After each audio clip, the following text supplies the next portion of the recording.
Fenomena truk cabai membuktikan bahwa truk cabai merupakan rajanya truk jalanan yang sebenarnya. Bagaimana tidak, ekspedisi pengiriman cabai harus benar-benar cepat sampai tujuan dan tepat waktu supaya tidak busuk ketika sampai ke tangan para pembeli. Biasanya pengiriman cabai dilakukan dari Jember yang akan dikirim ke kota-kota besar. Mengingat negara Indonesia merupakan iklim tropis, pastinya cuaca yang panas menjadi poin utama cabai cepat membusuk. Dan inilah yang menjadi tantangan bagi sopir truk untuk mengendarai truknya lebih cepat agar cepat sampai tujuan. Para sopir truk yang membawa cabai harus merupakan sopir-sopir pilihan yang memiliki mental baja serta fisik yang kuat. Belum lagi jika terjadi hal-hal yang tidak diinginkan selama perjalanan karena terlalu ngebut dalam membawa barang bawaannya. Tak jarang juga karena terkendala macetnya ibu kota, para sopir truk cabai telat sampai ke tangan pengepulnya. Dan alhasil, pendapatan sopir truk pun berkurang untuk mengganti kerugian cabai yang sudah tidak segar lagi. Jika kita lihat resiko yang bisa saja dialami oleh sopir truk cabai ini, tak heran jika banyak orang yang menganggap sopir truk ini adalah pekerjaan yang berat. Tapi ada juga yang beranggapan istimewa karena honor yang didapat pun juga lebih besar daripada sopir truk lainnya karena resiko yang bisa saja terjadi banyak sekali. Bagaimana tidak, kecepatan 120 km per jam sudah biasa ditempuh oleh sopir-sopir truk cabai ini. Bahkan jika di tengah malam pun ada polisi itu pun tidak akan menstop truk cabai ini. Karena jika saja di stop karena ngebut, tetap saja truk ini tidak mau berhenti. Jika sopir truk pengangkut kayu atau semacamnya bisa istirahat minum atau makan di warung, tapi hal ini sulit dilakukan bagi sopir truk cabai ini.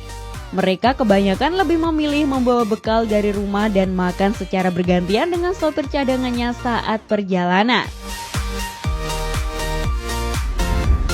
Kendala utama sopir truk cabai saat ini adalah pembangunan infrastruktur yang dilakukan Indonesia yang tak kunjung selesai. Ketika akan masuk ke ibu kota, terutama yang masih banyak pembangunan dan pembuatan jalan tersendat, hal inilah yang menjadi dilema utama bagi para sopir truk pengangkut cabai. Bagaimana tidak, perjalanan dari Jawa Timur yang biasanya mencapai 24 jam sekarang bisa bertambah menjadi 30 jam. Dikarenakan perjalanan dari Karawang Timur sampai ibu kota yang biasanya 3 jam, sekarang bisa mencapai 5 jam karena macet.